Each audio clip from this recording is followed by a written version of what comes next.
మీరు ఏమనుకోద్దండి, మరలో భావించద్దండి. ఈ రోజున కొంతమందికి ఎవరు కావాలంటే వాళ్ళకి అనుకూలంగా చెప్పేవాళ్ళు కావాలి. వాళ్ళకి స్తుతి మెత్తగా దెబ్బ తగలకుండా 2 పాటలు 3 మాటలు పితా పుత్ర పవిత్రాత్మ నామమున ఆమేన్. సినిమాలు చూడొచ్చమ్మా, తప్పేమీ లేదు. వడ్డీకి ఇవ్వచ్చమ్మా, తప్పేమీ లేదు. అర్థమవుతుందండి? ఇంకా కొన్ని ఉన్నాయిలేండి, అవి చెప్పకూడదండి.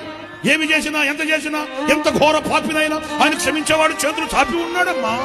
నేను కూడా జనరల్ నాలెడ్జ్ కొరకు నెలకు సినిమా చూస్తానమ్మా. ఇట్లాంటి వాళ్ళు కావాలి ఇప్పుడు మనకి.